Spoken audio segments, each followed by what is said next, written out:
Hello everyone. First of all, I want to offer a correction and an apology. I did not realize that U.S. agreement with the International Criminal Court was never ratified, and then eventually U.S. withdrew from the agreement. So I had a chance to check with a historian, Grant Rawson, and he had corrected me. So here's his full description as the situation stands right now when it comes to U.S. relationship / collaboration, or lack thereof, with the International Criminal Court. What does that mean today? That basically means that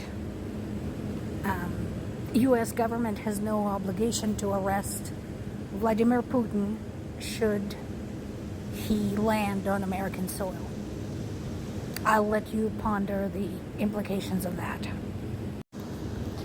Not surprisingly, Ukrainian government had a very negative reply to Trump's suggestion that Ukraine should cede their territory to Russia in order to end the war. Now, I want everybody to understand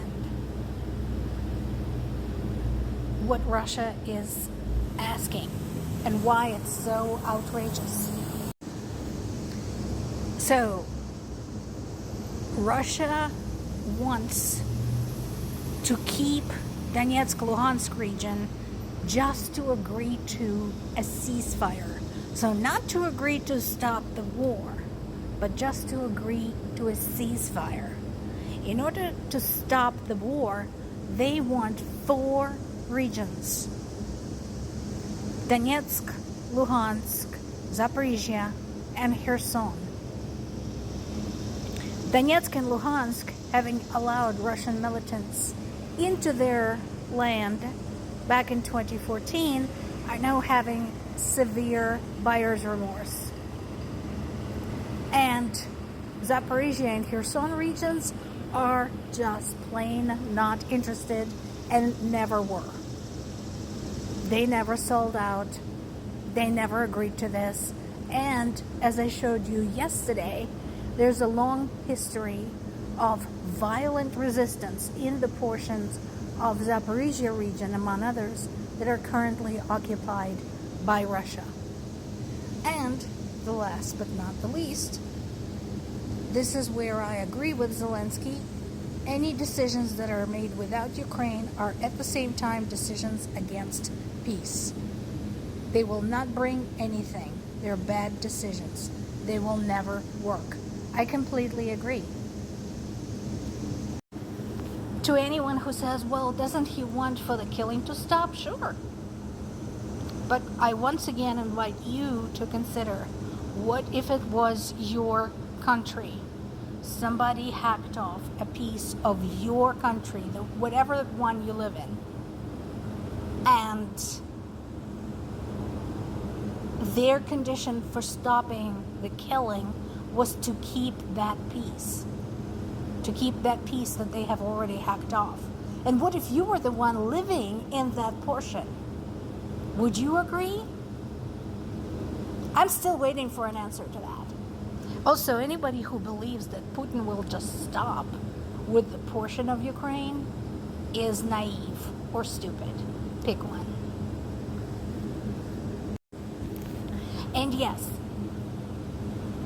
people of Ukraine are skeptical and resigned. They feel like their fate, the destiny of their country, is being basically sold down the river to a homicidal maniac on whose orders horrific crimes have been committed and Ukrainian children have been kidnapped. There's not going to be any triumphant welcome in Ukraine for anybody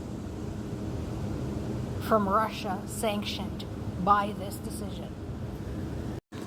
European leaders continue to urge pressure on Russia and are basically angry that Ukraine keeps getting excluded from this conversation. And they should be. Again, my suggestion to all involved is go ahead without the US. US has betrayed you. It's unreliable. It is a crappy ally. Go ahead without them. And when J.D. Vance met British Foreign Secretary David Lammy, European representatives had presented a counteroffer to what Putin is demanding.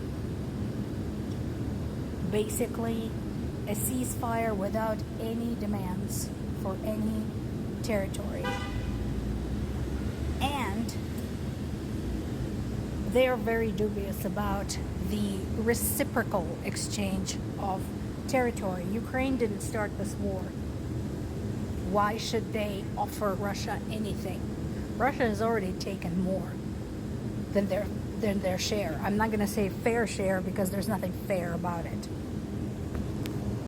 And Macron is echoing the sentiments among Ukrainians that this is crap. You can't decide the future of a country without that country participating in it. And of course, case in point, the killing continues. There's been another drone attack on the city of Kherson, which is the center city of one of the regions Russia wants to hack off. What we know right now, that 2 people died and 16 were wounded when a Russian drone hit a minibus in the suburbs of the city. 2 more people died after a Russian drone struck their car in the Zaporizhia region.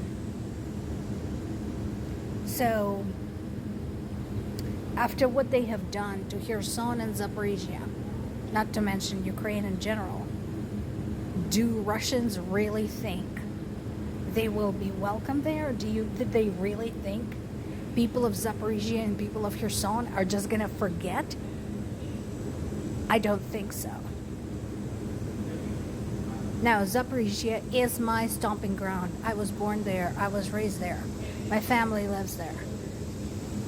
And I can tell you, do not even try. They will make life miserable for you. And very, very, very foreshortened. More to come.